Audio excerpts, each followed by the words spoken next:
Hey everyone!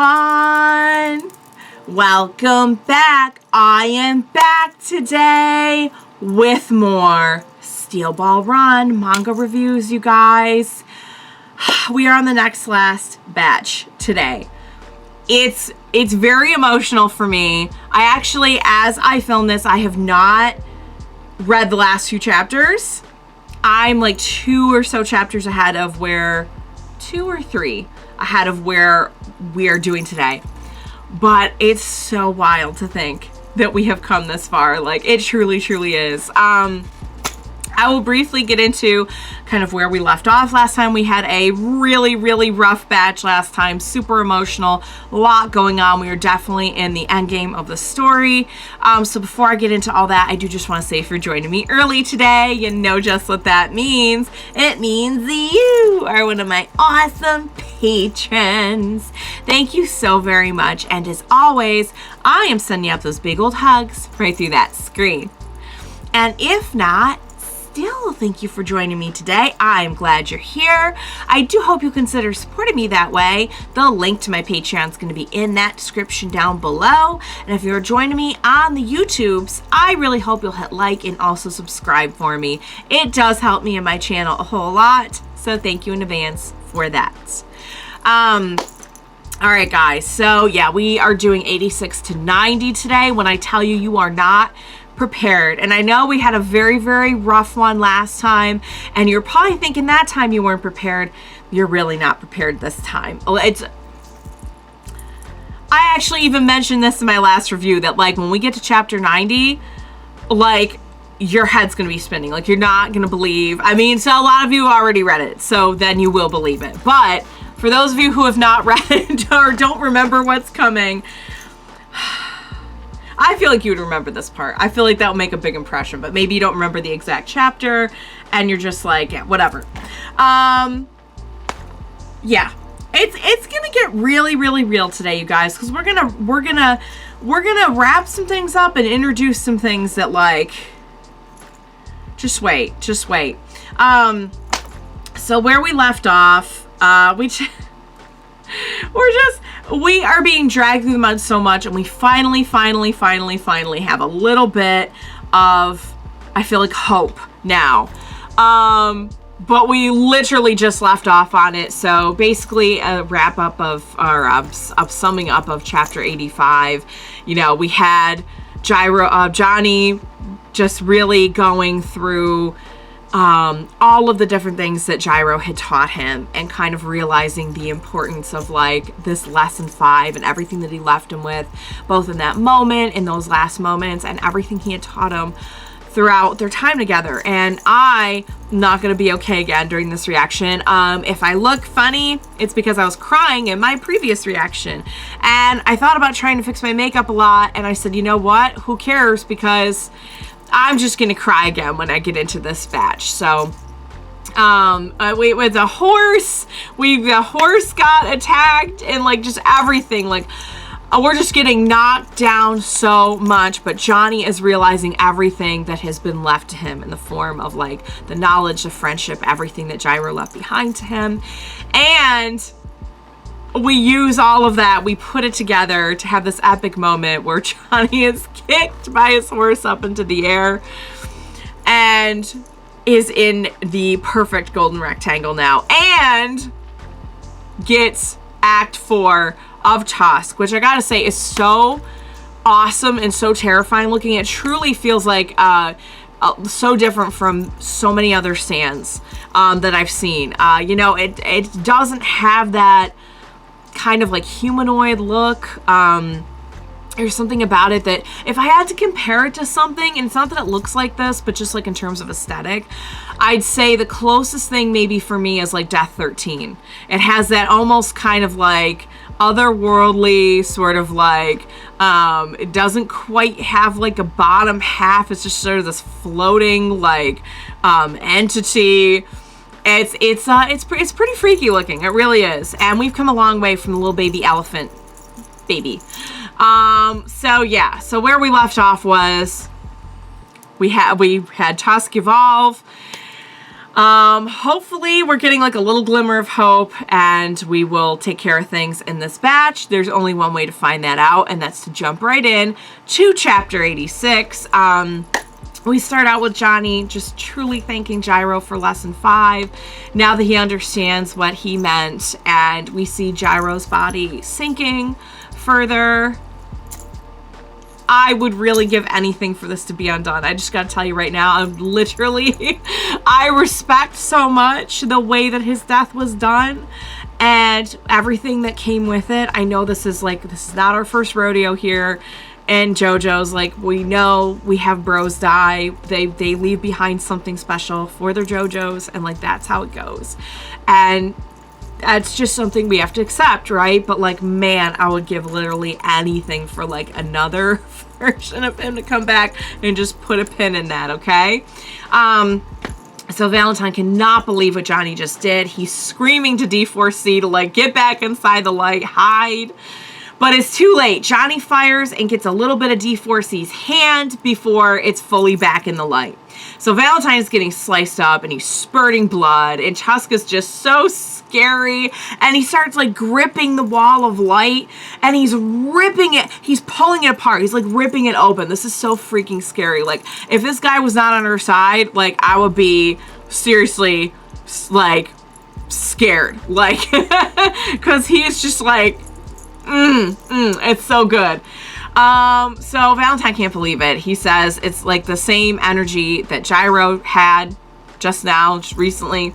It's not being blown away somewhere else. Instead, it is breaking inside the wall. So the effects of Valentine's power-up are not in effect currently.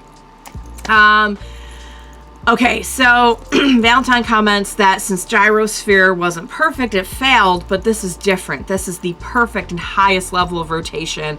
And meanwhile, as he's realizing all this, Tusk is just pulling this. I mean, it's like horror movie stuff right here. Like, we're getting into some horror movie stuff. Tusk is scary now. So he's freaking out, and he's like, what is it going to do to me when it gets in? And I'm like, oh, let's find out. So Johnny's like, that sacrifice, which do you think it will be?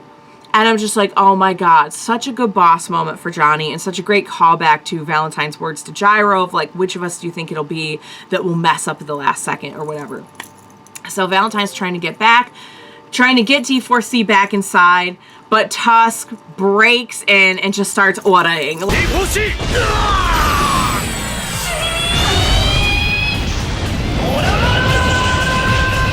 Like, I'm just like, what a great time to start ordering. So Tusk punches the crap out of Valentine. Finally, we see that what he's pummeling is just like an empty suit. And it looks like Valentine disappeared again. Like, did he use his ability? Like, what's going on? So it looks like he's underground now, and he asked D4C to search for him. And then he finds himself in another world, and D4C is transferred to like the new Valentine. So the new Valentine understands that he has to get back to the main world, and in the one he's currently in, he's actually facing off against Johnny and Lucy.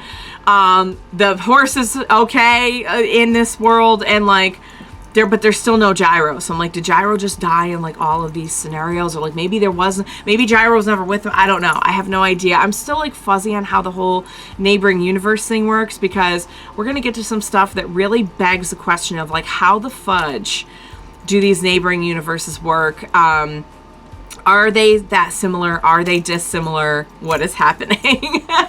And honestly, I think it's probably the answer is probably like, you can't tell. Because like, think about the butterfly effect of like, you know, one little thing happens differently and somebody doesn't team up with someone. Somebody doesn't do whatever. They don't show up where they're supposed to be, or they, you know what I mean? Like, or they show up late, or I don't know. Like, so maybe like the answer is it's not supposed to be that precise. Anyway, getting back to this part of the story, Tusk is still in Act 2 in this world. So he, like, Valentine can't believe the now bullets could cross the dimensional walls, but he's vowing to kill Johnny after all this. So he notices like a spinning around his leg, and then D4C's whole leg starts to like spin and like almost kind of unravel like a ribbon. And then we see D4C's whole self is unraveling. And it's worth noting at this point, I don't know exactly when this happened. I'm guessing it was when we got the whole love train thing. I didn't really notice it until now, that D4C has like an evolved form here. Like the bunny ears aren't really there anymore. But I'm guessing that's just like, that was his power up. That's what it looks like now after love train. But this is like the first time I noticed it. So I'm like, I'm just going to throw that in there so everyone knows that I caught it, I guess.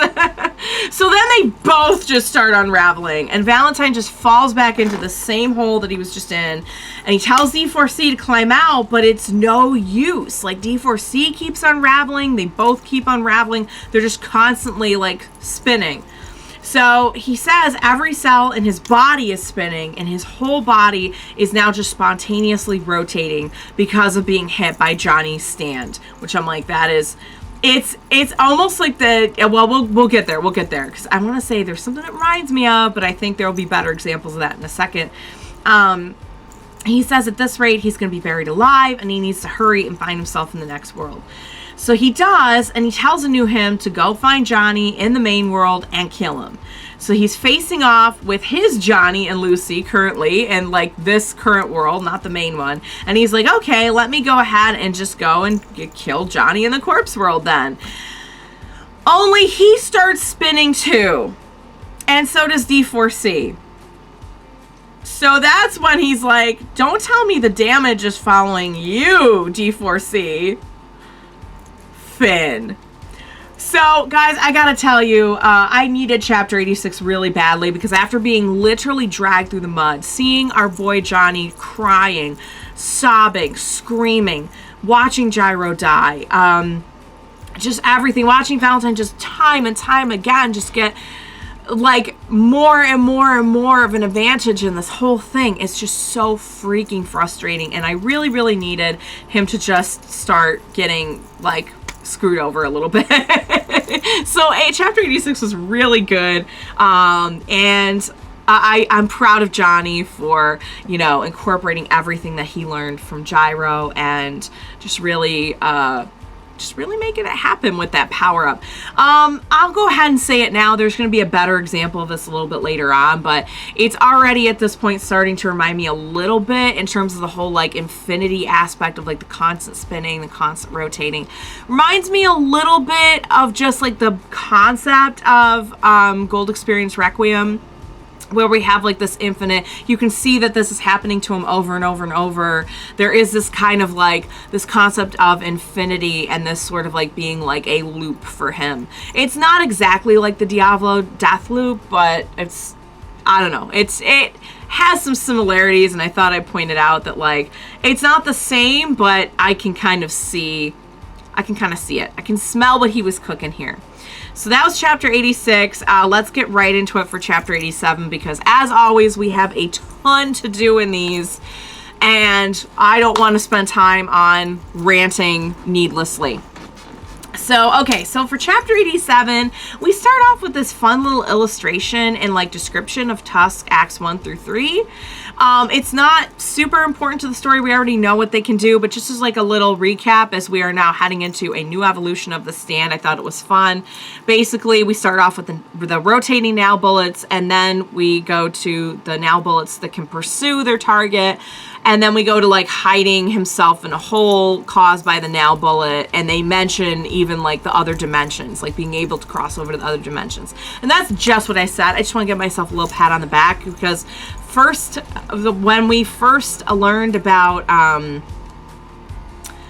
think there was, at what point was it at with Valentine where I was saying, you know what, there actually is, maybe just the basic concept of him being able to like go between the dimensions. I don't know, because I remember thinking, and I said this, somebody tell me when and where I said it, because I know I said it, that like Johnny can hide in these gaps as well, of like he can hide inside this like gap that isn't, I know, it was when he got Love Train.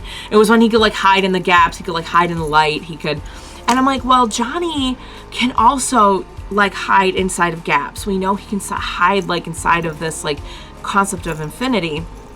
And so I'm glad that I was kind of on the right track, because we can see how they're starting to connect those two things.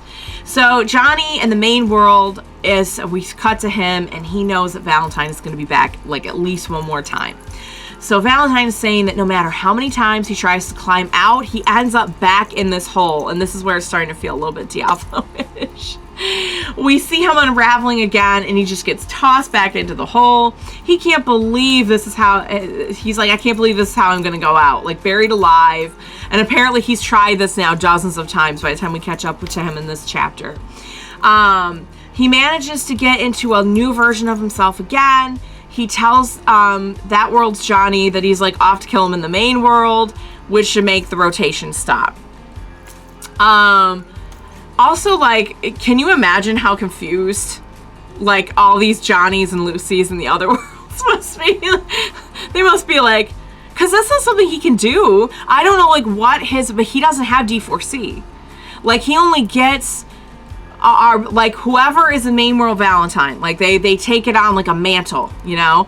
Almost kind of like a presidency, if you want to be clever about it. I don't know.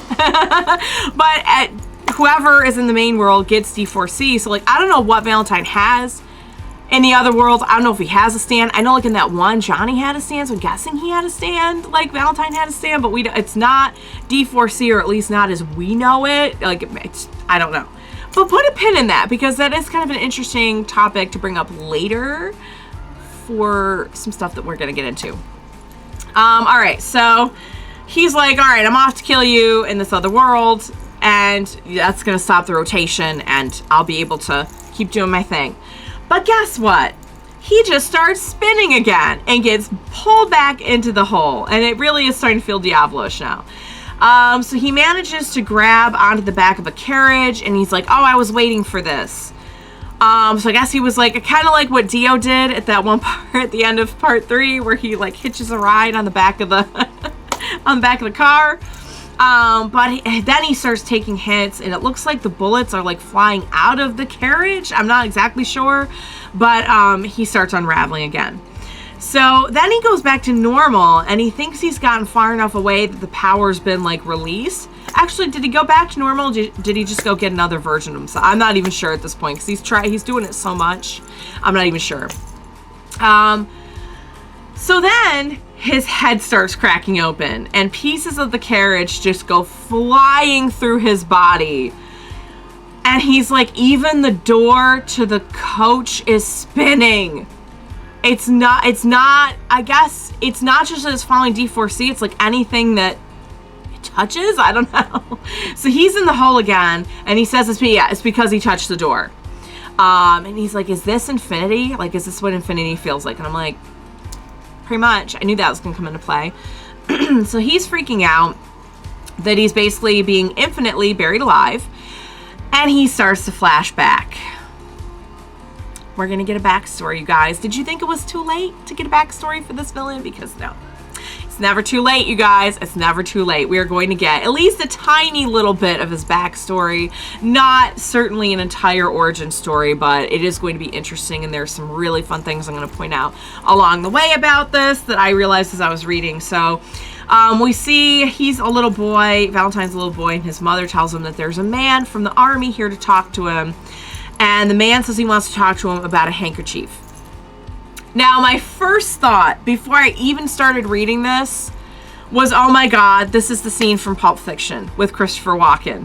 Like, before I even start reading it, I'm like, this feels like the Christopher Walken watch scene in Pulp Fiction. If you've seen Pulp Fiction, maybe you see where this is going.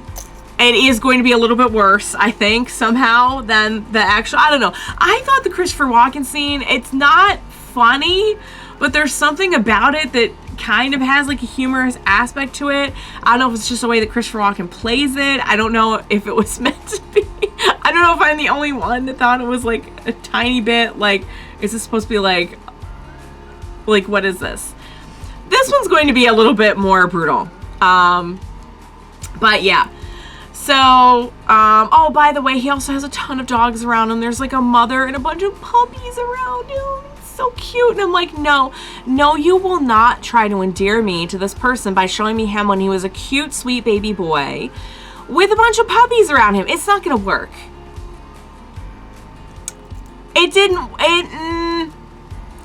I will tell you, I did feel a little bit differently after this, but not like I liked him. We'll get there.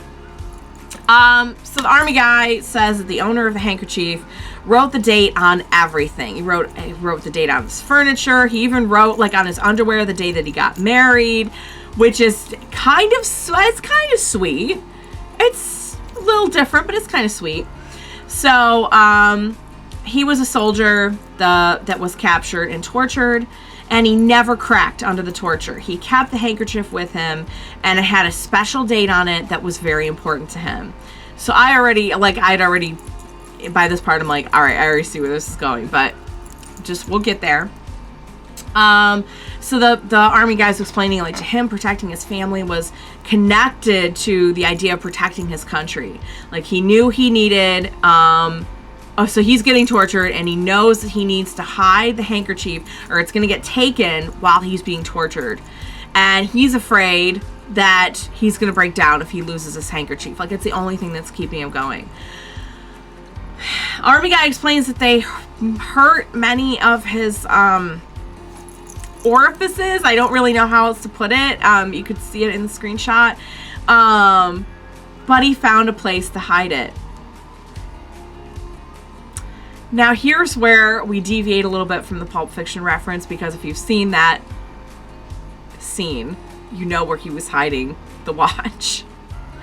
But they already mentioned here that, like, they had harmed him to the point where he couldn't do that, and I'm like, okay, now it's not fun anymore. You know what I mean? Like, it was not that like the one in Pulp Fiction was fun, but I don't know, it was more fun than this, because this is just about to get really, really gross.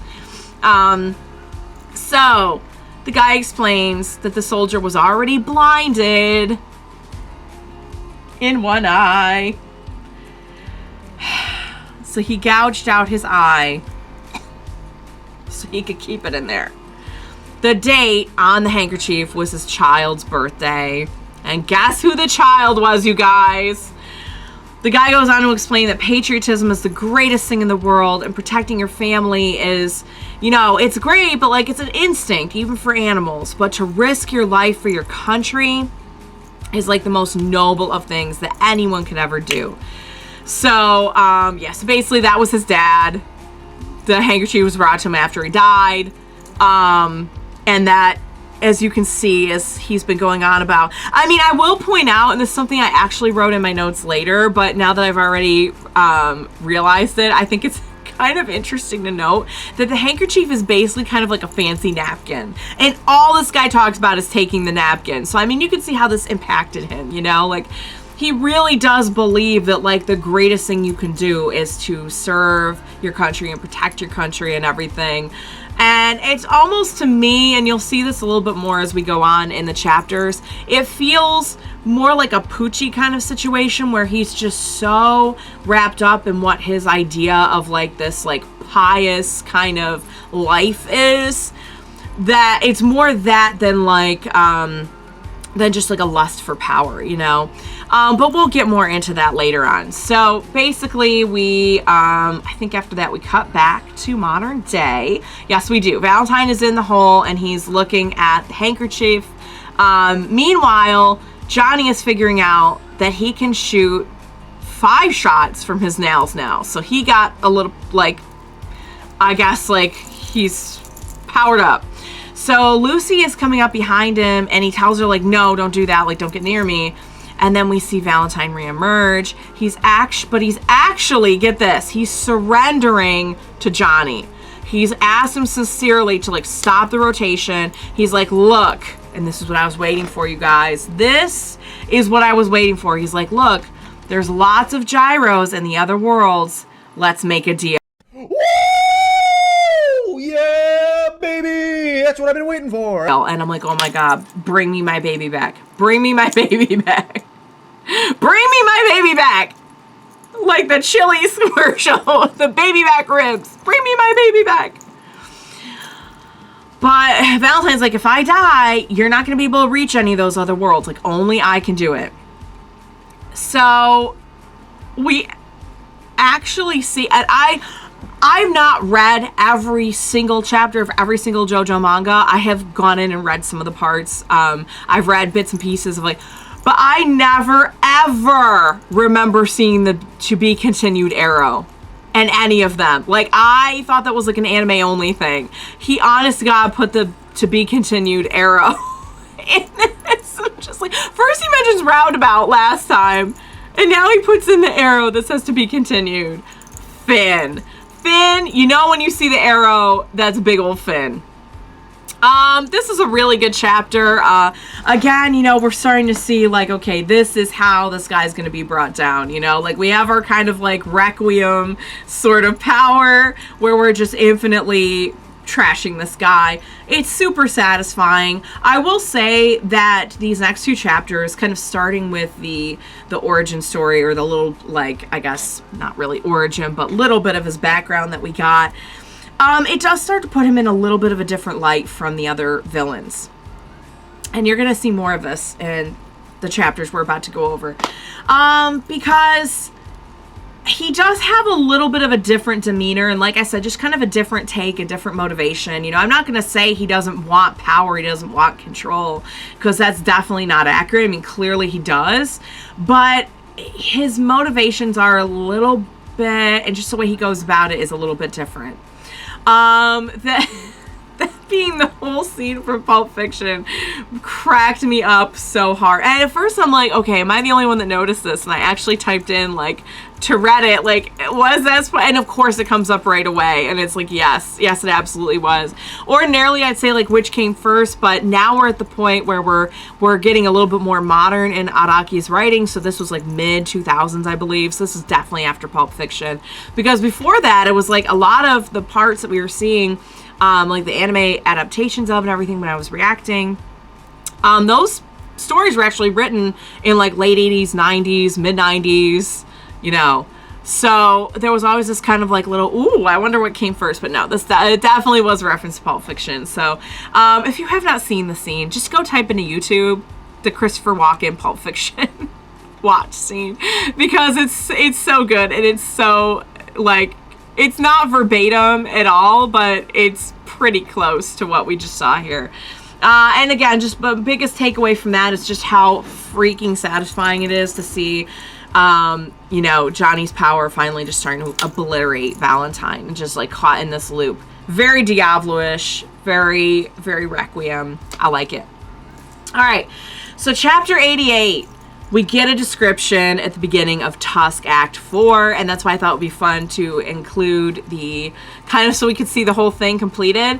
So basically it acts based on the principles of the perfect golden rotation coming from the horse, and it pierces through other dimensions and controls gravity. The damage is infinite. So it's not exactly like Requiem. Requiem kind of like basically undid whatever the person was trying, whatever the attacker was trying to do, but then kind of set them in like an infinite loop.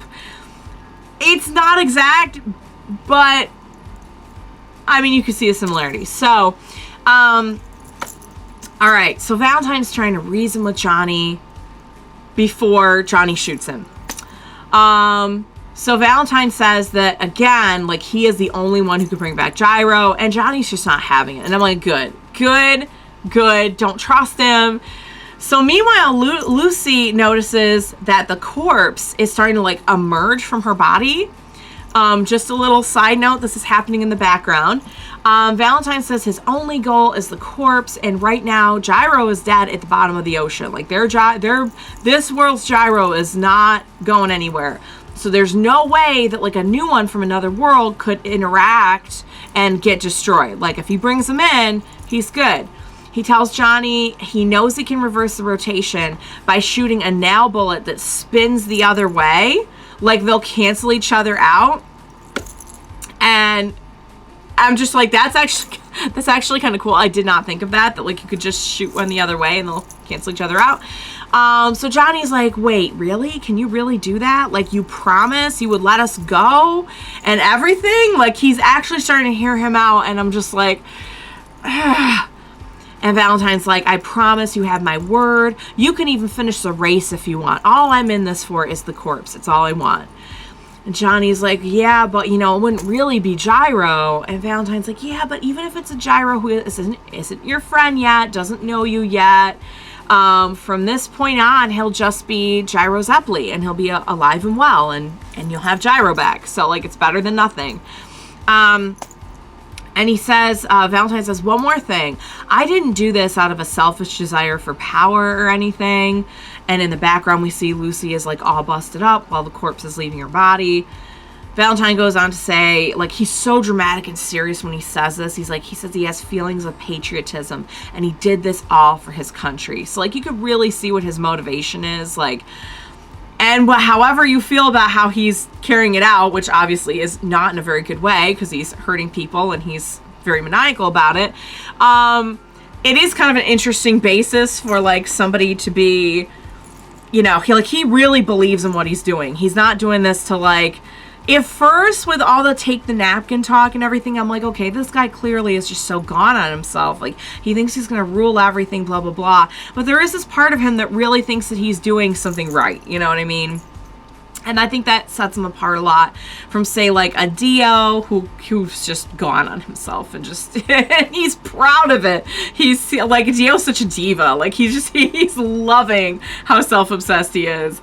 And, like, Dio from the OG universe. And, you know, Kira, who just kind of, like, wants to do what he just wants to do what he wants to do, is live his quiet life and just kind of, you know, keep going about his fetish and, you know, do his thing. And so it is kind of interesting. Like, also, I've never seen, okay, correct me if I'm wrong, but I don't think we've ever seen a villain just really this sincerely trying to, like, negotiate and reason, like, at this stage in the battle. You know what I mean? Like, we're at the end and, like, okay, you know what? I'll tell you what, let's work together.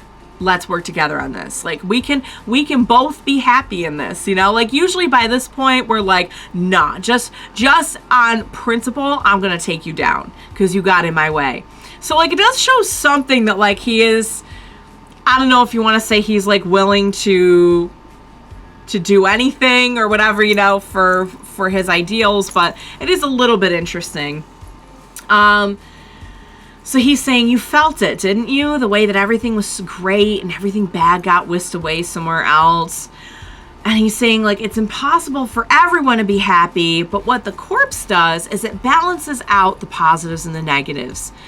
And he's like, you can imagine what would happen if someone, like, somewhere else in the world got a hold of this. Like, what if somebody bad, like a bad person got a hold of this? And I'm like, well, I mean, you know. He says, like, what if a lowlife got a hold of this? And I'm like, I mean, let's not pretend we're great people over here. But I mean, in his estimation, he is like protecting his country. He's not okay. He's not in his right mind about it. But, like, he really believes in what he's doing. This is not like this is not a joke for him. Or like a power trip or whatever. Only it kind of is, and I'll get into that later. So he says he has to protect the country. That's what this race was all about. He says he's the only one who understands the corpse. And please stop this infinite rotation. So Johnny's like, he's thinking about it. And he's like, you might actually be a righteous person. And maybe I'm the one who's in the wrong here. Like, maybe I'm the bad guy. But he's like, here's the thing. I have no proof that you're not going to try something if I say yes. And Valentine's like, oh, I swear I won't. But Johnny's like, you got to prove it. You say you're such a good person, then show me. And Johnny's just like, I want to see him again. I want everyone who died to be brought back. And it shows when he's saying the Sandman, like a peepo, even Mountain Tim. But it, like, showed Sandman, too. Like, he actually felt genuinely bad about Sandman. And, like, I think we all did a little bit. Like, he didn't make good choices, but I get it. And I've always felt bad about Sandman. And he's like, I want to believe you. And it would be amazing if I could trust you. Like, Johnny is really thinking, he's like, no one wants this more than me. But I just can't trust you fully. And I'm like, don't trust him. Don't trust him. So, like, Valentine says to him, he's like, okay. He hands him Hot Pants flesh spray. And he says, like, she was also a sacrifice. And I'm like, did we even see her die? Like, we saw her, I think the last time we saw her, she was taking a ton of damage when Love Train first started. And she was, like, taking all this stuff in her face and everything. But, like, I don't think they actually showed her, like, dying. I guess this is our reveal that she's dead. I'm like, wow, that sucks. We didn't even get to see her death, but okay. But he's saying, look, you can use this on Lucy because she is probably going to die when the corpse separates from her. He says he stole it off of the other dimension's Hot Pants to save Lucy, but that Johnny can also use it on his horse. And so Johnny takes it, and guess what? He does use it on the horse. I'm just like, thank God, because you know what? I just really felt like it was insult to injury. We watched Gyro die, and then an innocent horse died. Like, you know, the horse wasn't trying to stop Valentine. Like, this, why are we hurting animals? Like, I don't like it. So the horse is fine now. Yay, the horse got fixed. So this is where, and this is what I was thinking about Valentine this whole time. I'm like, okay, to be fair, he does kind of seem to stick to his word to a degree, because he goes on to say, like, I could have killed Stephen Steele and I didn't because I made a promise to Lucy. And he shows Johnny the handkerchief and he explains the story behind it with his dad. And he swears on the handkerchief that he won't take revenge if Johnny says yes. So he's saying, like, you know, I have parents too. I've learned about what a father's love and patriotism are all about from this handkerchief. But, like, my father is dead, and he's dead in all the other dimensions. And I want to see him so much, like, one more time. Like, that's one of the things I'm trying to do. And, like, he's crying, and I'm just like, okay.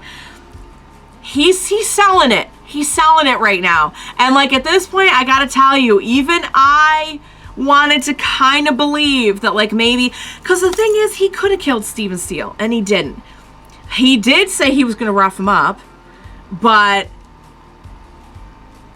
like, I don't trust him. But at this point, I'm like, do you think, like, he just really just does want the corpse? And if he could negotiate here, you know, he's trying to show he's a good leader. He's a good president. He's like, look, I will reason with you here. I will give you what you want. If it means I get what I want, I can do that. And we can make a deal right here. And like I said, this is kind of like the first time I've ever seen, to this extent, at this point in the battle, and like with this level of sincerity. And at this point, even I'm wanting to believe. I'm like, I really want Gyro back. And like, I don't, here's the thing about the corpse though, is like, if he's truly just trying to use the corpse to like blow everything bad away from the US, what does that mean for the rest of the world? Like, it's not a very nice global neighbor thing to do. That's pretty bad. But I kind of thought, like, in my head, I was thinking, okay, when the corpse is assembled, like, he's literally going to become, like, it's going to be some, like, Voltron nightmare. And, like, Valentine's just going to be, like, I'm picturing, like, a Toku level, like, he's a giant in, like, a giant Jesus vehicle or something. And he's just, like, he becomes, like, Corpzilla or something. And, like, I think what he really wants to do is, like, he really does want to protect the country. And he's like, not only can I protect the country with this, but I can keep it out of somebody's hands who would use it for something worse. He really does see himself as the good guy here. And I'm like, at this point, I'm like, I don't like him. I don't trust him. I don't think he's a good person. But would he actually, if he thought he could get Johnny and Gyro off his back, would he do this? Would he actually go through with it and keep his word? Like, he's that good at what he does that he almost for a second was getting through to me. So, Johnny is saying, like, you know, my father is still alive, but I gotta tell you, I never once thought of my father the way that you think of yours. Like, not even for a second. And I'm like, you know what, Johnny, I can't blame you. I saw what your dad did to you, and I don't think he was a very good father to you. And so Johnny's like, you know, I'd never do something like go looking for him in other dimensions. So maybe you are the more righteous one than me after all. And we see him, he's readying the spin around his finger, and that's the last thing we see. Finn to chapter 88. This was a really good one because kind of like following what we had established with like his little origin story in the previous chapter, I feel like we really got to see a side of Valentine that sets him apart from other villains, and that he was like really, I almost felt like he was like not humbling himself, maybe that's the wrong way to put it, but like, you know, in comparison to some of the other JoJo villains, I feel like he really was just trying to do whatever it took to get this done, and to see that like he was successful in doing what he thought was right and protecting, you know, his country and everything. Again, I just want to say, like, I'm not I don't like him at all. I have not liked him since he tried to force himself on Lucy. That was the end for me. And I'm not going to defend anything that he does. I'm just saying that he is different, you know? He's still a villain, but his brand is definitely, like, I think that Araki did a good job of, like, setting him apart in his motivations and the way that he carries it out. At least at this point, there is more coming, so just stay tuned. Also, I love that, like, Johnny at this point is like, you know what? I actually would really like to believe you, you know? I mean, everything we've seen of Johnny is that he has amazing determination. He does have an amazing heart, but at the end of the day, like, he has been a very broken person throughout this. And I love the humanity, the vulnerability of him being like, I want my friend back. And if you're really going to do what you say, then, like, I'm going to entertain this. Like, they're both being very... This doesn't feel like a hero versus villain thing right now. This really feels like two people just having a conversation and kind of being vulnerable with each other. I don't know. It's just, it's not the direction I saw this going in. Like I said, you know, I think this is a difference between a seinen finale and a shonen finale. Like I said, I expected like Toku Jesus and like all this like really just over the top, you know, like, you know, I mean, this is the same series that brought us, you know, a road roller being thrown at somebody in the middle of a final fight, you know, and that's just like tip of the iceberg with some of the crazy stuff we've seen. But like this, really, there's something about it that felt very down to earth. I don't know. Like, I don't know if we can even say that in JoJo's, but like, don't you think this is like a little bit more like just human, you know? It's just like a little bit more. I think that's the difference that a seinen story brings. So all right, so that's pretty much what I have to say about chapter 88. Oh, we're really picking up in this next one, you guys. I gotta say, like, he almost had me. All right, chapter 89. So Johnny is like, he's convinced over here. Like, he's really starting to, he's like, you know what? I am sure that you are walking the righteous path. Like, you have convinced me. And okay, so my notes here just are saying like, I really did not picture this conversation, and I just really appreciate how different this feels from like your average final fight. Also, in the screenshot, Valentine, the drawing of the face, like, I know we're always talking about like the face shots that Araki is doing this part. Like, he loves to like close up just real pretty detailed, gorgeous, dramatic like face portraits. But I just need you to look at how good this is, because don't forget, Araki had been doing this for a while now, like the new art style for part 7, and you can see even a difference here from like the earlier part of part 7. It is just wild to me how good it is. It is seriously like a portrait. Like, can we just take a second to appreciate this man? So Johnny takes the gun that's there and he throws it towards Valentine. And he's like, this is your gun. This is the gun you shot Gyro with. And you had it hidden on you when you came back from the other dimension. You used all the bullets before, so now there's one shot left. And I'm like, you know what? Who's the one with one shot left now? So funny. So he's like, as a test, I want you to try picking up that gun.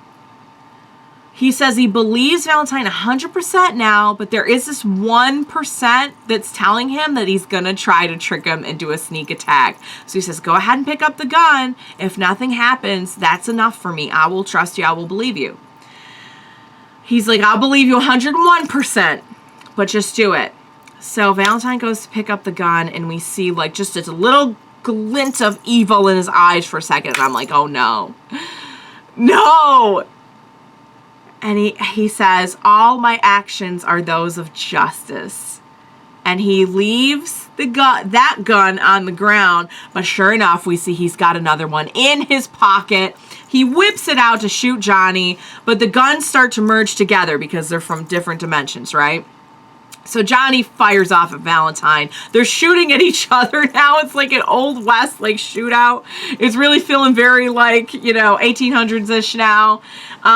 So Johnny gets hit in the gut. There's blood everywhere. But Valentine gets shot right in the neck. And he's totally wrecked. They're firing off. They're taking tons of damage. And finally, they just stop. They're just like standing there totally like wrecked, bloody, bleeding. And Johnny hears someone calling out his name. And he turns around, and it's beautiful golden spirit of Gyro. And Gyro tells him it's okay if this is how it is. Like, I'm good with it. And he tells Johnny, you remember my real name, don't you? Like, don't tell anyone. You promised, okay? And Johnny's just reaching up his hand, and he's telling him, I'm so sorry. I really wanted to believe him. Like, I wanted to believe this, and that he could come back and everything. And he tells him, goodbye, Gyro. Oh, can I just tell you how grateful I am that he did, like, a spirit goodbye with Gyro, because I needed that. And I knew deep down inside that, like, if Gyro was here, he would be slapping Johnny upside the head and saying, like, don't you dare trust him. Don't you dare give him the corpse. What is wrong with you? That's not what I want. But I got caught up, too, in the idea that, like, we could have him back. And, but now we know, like, he's okay with it. He made his peace with it. He's going on to a better place, and he's all right. He's going to be okay. So, with that, Johnny just reaches out towards Valentine, shoots him dead in the forehead. Valentine goes down. The handkerchief is floating towards the ground nearby. Valentine and D4C are both spinning out of control, and they're being pulled into the ground. The guns are being destroyed. They're crumbling away. The handkerchief is just lying there on the ground. And Johnny's just left there sobbing. And he lets out this massive scream, like it's over. The corpse is now fully separate from Lucy, and she's laying there, and Johnny's just sobbing on the ground. Finn in chapter 89. I gotta tell you, when I first read this, I'm like, there's no way he's dead. There's no way he's dead. But the fact that we just got, like, Gyro to kind of, like, come in and almost sort of, like, give Johnny permission. Like, it's okay to let go. I'm okay with this. That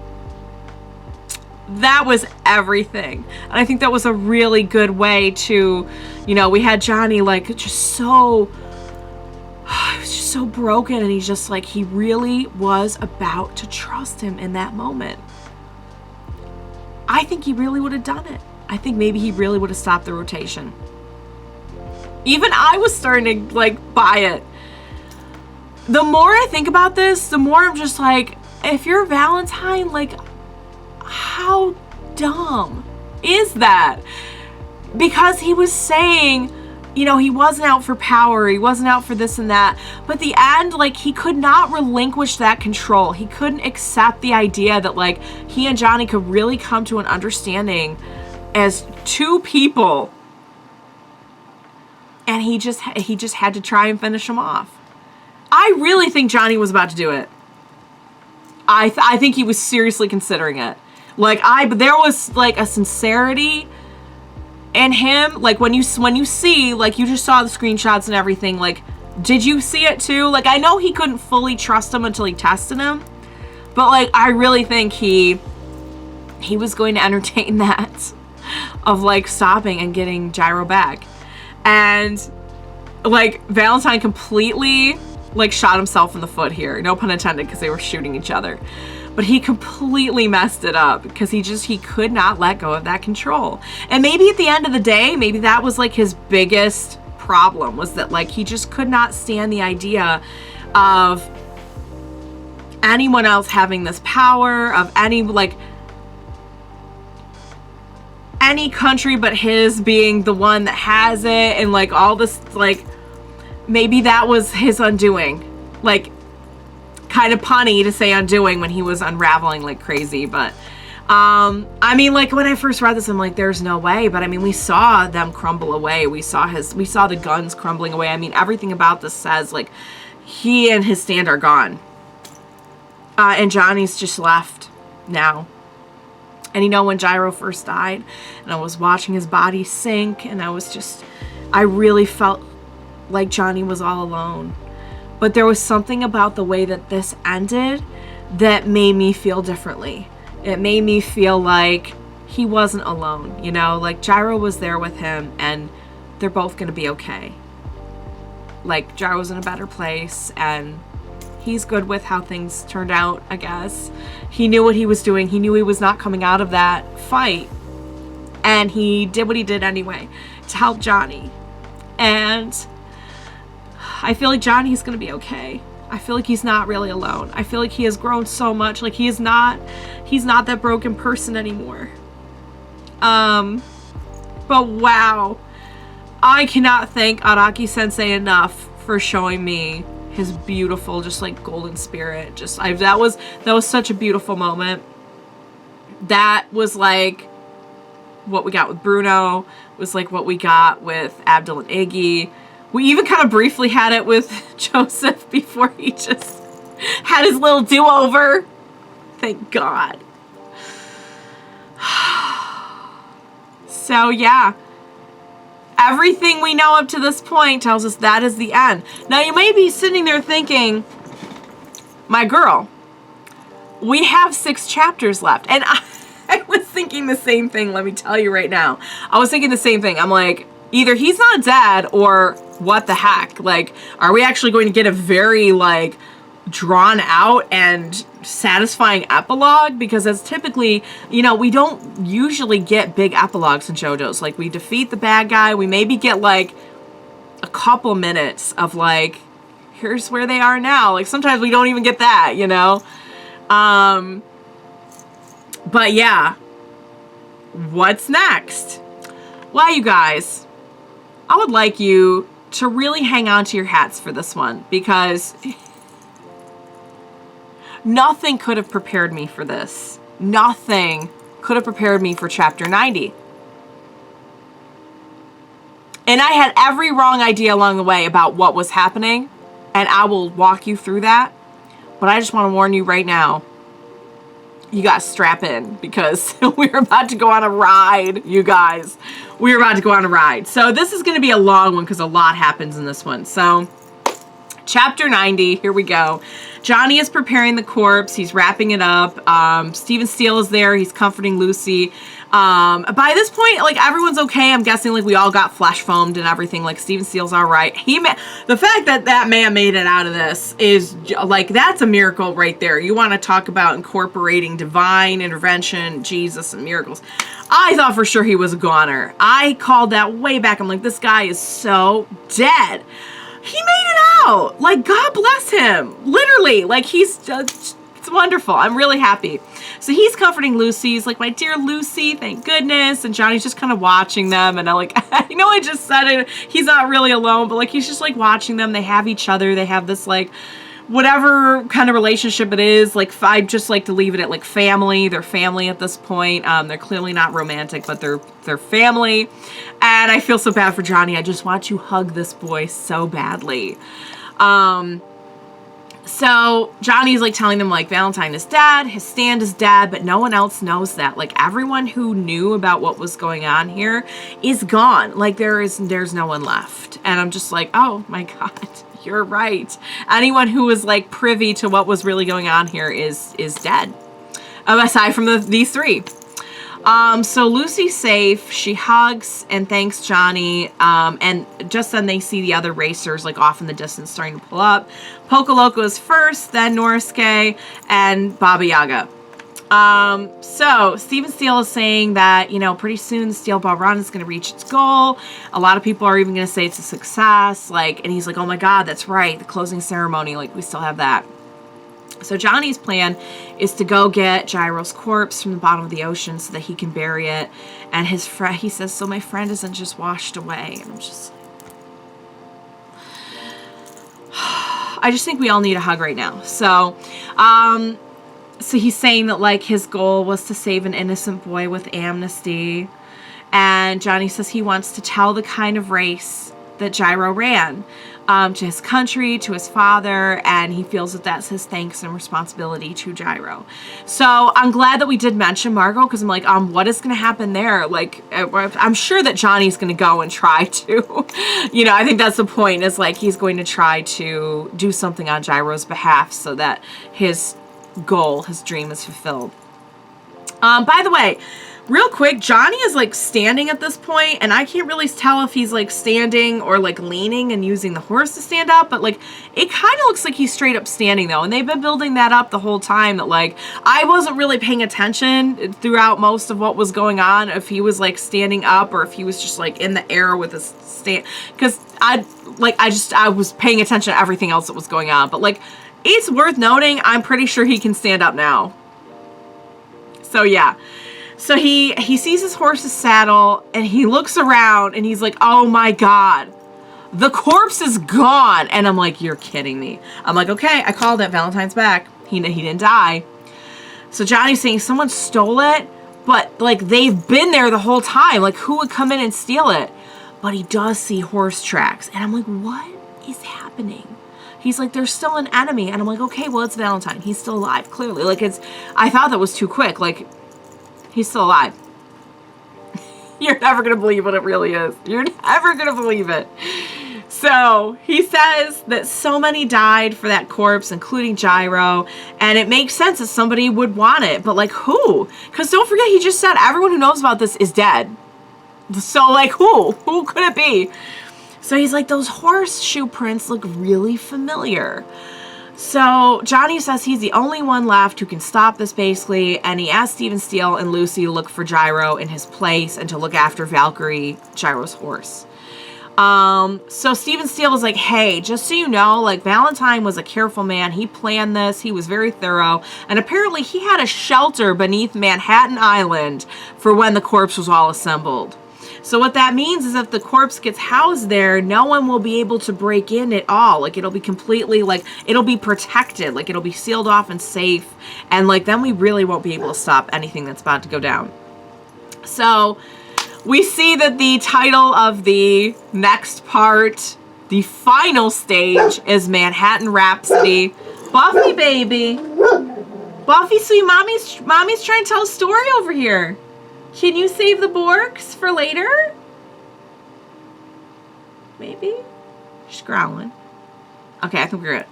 So, the announcer is narrating. He's telling, like, how and where they're going and the race. You know, we kind of cut back to, like, the main race. And we're figuring out what's going on there. Then we see Baba Yaga, you know, was, like, in third. He has to drop out because his horse gets hurt. So, I guess it's down to Pocoloco and Norisuke in the lead. And I forget how many racers are left. There's only, like, a handful of racers left. So Johnny's gaining on everyone as he's following these horse prints. Now, what's ironic is, like, I don't think he really cares about the race. At this point, he's just trying to follow the horse prints. But he says, like, they're not either of the two, like, they're not Pocolocos or Norisuke's, but, like, he's like, I recognize them. Like, I know these horse prints. And so I'll tell you what I was thinking at this point. I'm like, it's got to be Valentine still alive. But the only thing is, like, he never had a horse. Like, he never, I'm sure he could get a horse, but, like, he was never in the race. Like, why would he have horseshoe prints that were recognizable? And I'm like, don't tell me, like, there's a Gyro here from, like, another, and he's trying to get the corpse. Like, we did, somehow Gyro did come back from the other dimension. And I'm like, but Valkyrie is with Steven, Steele, and Lucy, so, like, is it the other Hot Pants, maybe? Because we saw another Hot... I don't know. Like, I'm going through all these possibilities in my mind. And so Johnny notices someone up ahead, but he loses them really quickly. So he spots him again, and he's like, oh my god, that's him. And I'm like, who is him? So then it's not Hot Pants. But Johnny's like, who is he? Because, like, Valentine didn't trust anyone. He's like, should I shoot him? And he starts to point, but he's like, no, he's barely in range, and something's really off here. Like, I probably shouldn't shoot until I know more. So instead, he just busts through the fence to follow him, and he's got Act 3 out now. We have not moved up to Act 4. This is not Act 4 worthy thing yet. He gets a little closer, and he's about to fire when all of a sudden the rider is gone and then appears behind him. And we see his horse, and the horse is menacing, and dang it all, I did not recognize the horse, but the horse is a huge clue. So if you recognize the horse, you go ahead and pat yourself on the back right now because you just figured it out. I did not recognize the horse, sadly, and I could kick myself for that. So the horse is menacing. And we cut back to Steven, Steele, and Lucy for a second. She notices that the prince came out of the bottom of the hole that Valentine was in. And she's like, someone came out of the hole riding a horse? Like from a different dimension? Cut back. It's Diego. But it's not just Diego. Because Diego now has Warudo is there with Diego, standing there just chilling. No, God! No, God, please, no! No! No! No!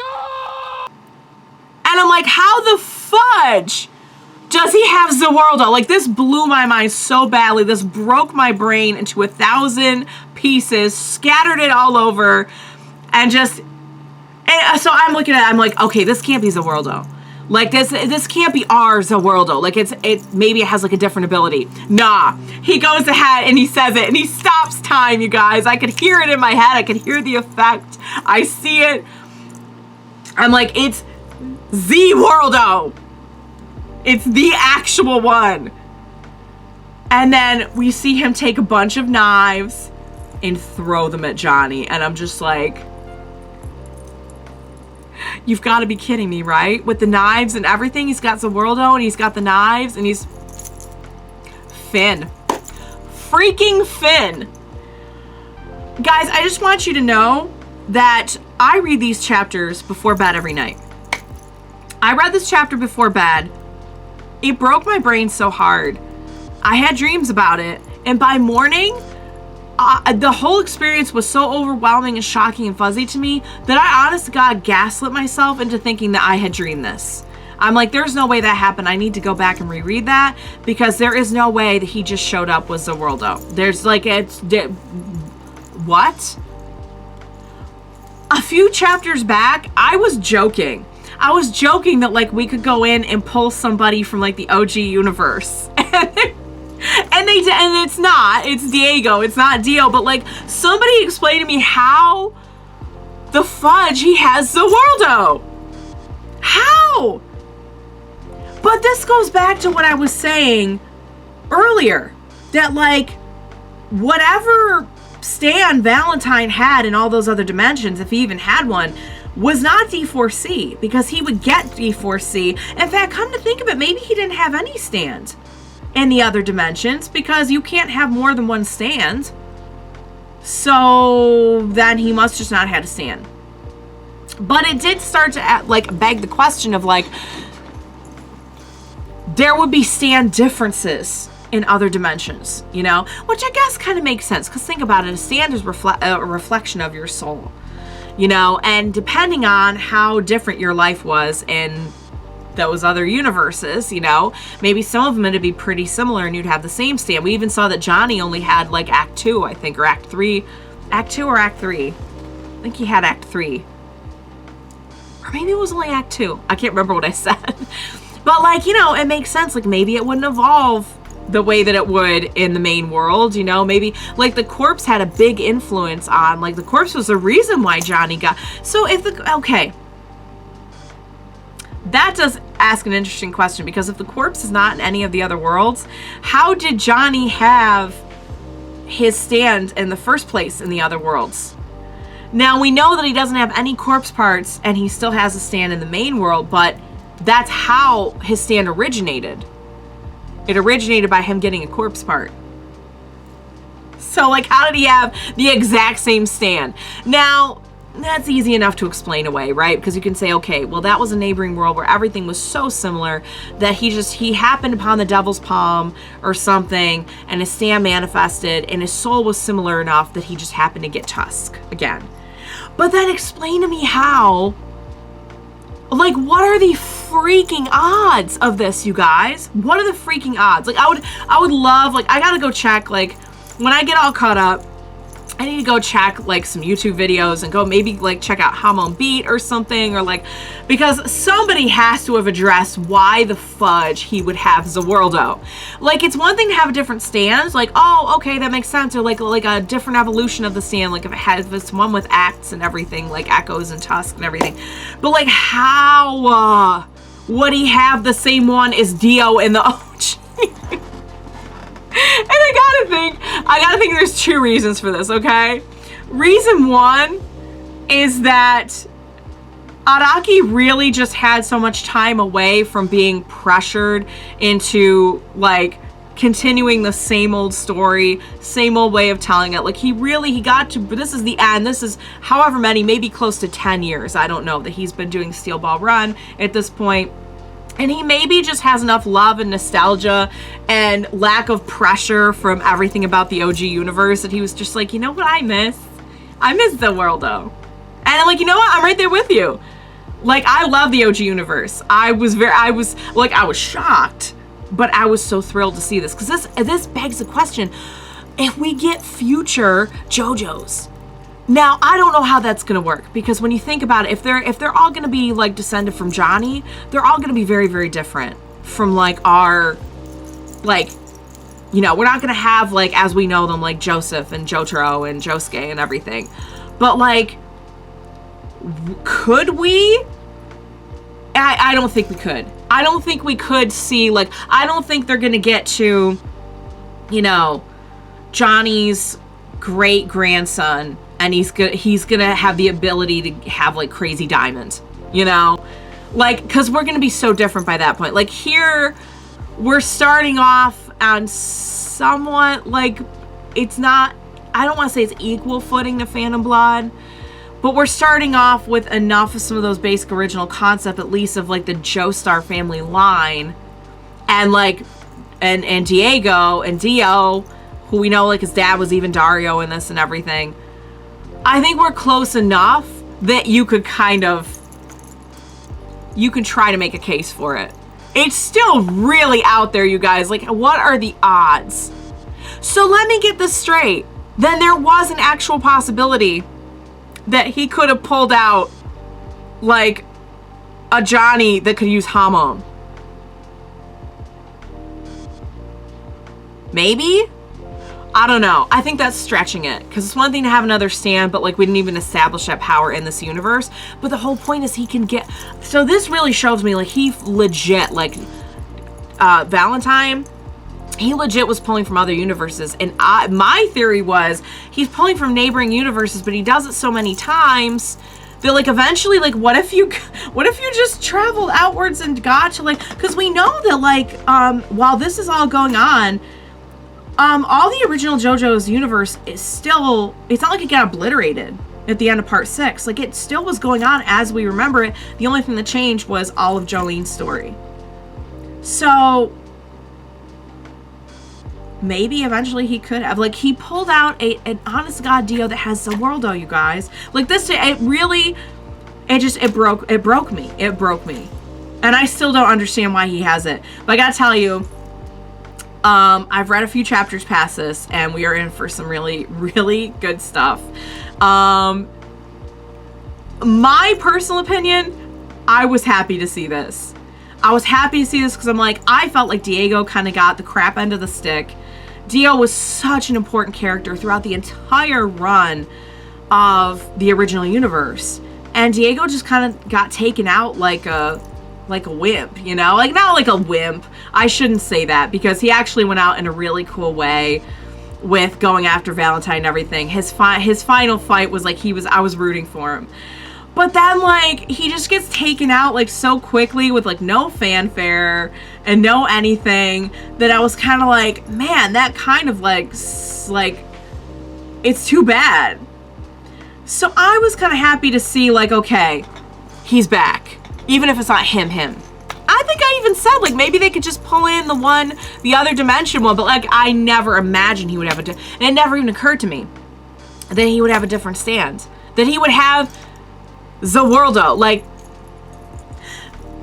if they had come in and they had been like, okay, instead of scary monsters, this one has, like, scary shoelaces. I don't know. Just, like, has a variation of it. I'd be like, oh, okay, well, that's cool. That makes sense, you know? Your soul will be a little bit different in every, you know, like, what would Gyros have looked like in another, if they had really brought him in and he had been, like, he had never known Johnny and never know, like, all that shapes you, you know? I'm like, I get it. I just like the fact that it's Warudo. Like, I don't understand it. It blows my mind, but I was really happy about it. Me personally, my personal opinion is like, this feels right. We have Johnny versus Dio is like the final fight. Now, I have heard different opinions on this, that like, was this a little bit of a slight to Valentine because we had built up this really great villain, and then he's not even the one who has, like, we do have a final fight with him, but he's not like the last one that we fight.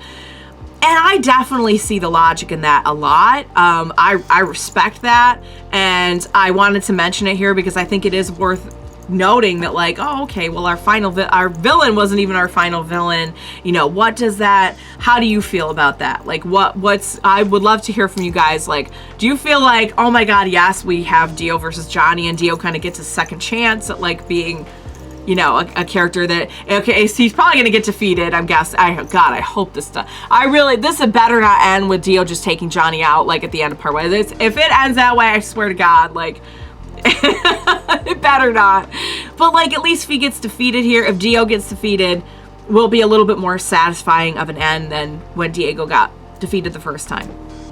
That's my personal opinion. Something about it feels really cool and nostalgic and right to me. Honestly, I think Araki just got nostalgic maybe at this point. And, like, I'm good with it. I want to know what you guys think of it, because I think it is worth entertaining that, like, this was an interesting way to finish off the story, to kind of, like, you know, really do away with the main villain who had been built up for so long, and then bring in somebody else. It is a twist. It's a huge twist. Like, you can't say this wasn't a big twist. I would have never guessed he would have been the last, like, the final boss, the big boss. Like, are you kidding me? And he has Warudo, you guys. The thing is, when he had scary monsters, that was a really cool ability, and there was a lot it could do. I mean, it was definitely a formidable stand. But, like, this is Warudo we're talking about, you guys. This is, you don't mess with these time stands. Like, look at, like, Valentine, all it took to take him out. And his was kind of like, it was like a dimensional stand. But what I got thinking at this point was, how would a time stand up against something that literally manipulates infinity? And that, my friends, is what we're going to be getting into next time. And I think some of the answers are going to surprise you, and there's going to be some really cool moments. And like I said, I've not read the last chapter yet. You know how I get to the very end, and then I don't want to read the last chapter because I don't want to admit it's over.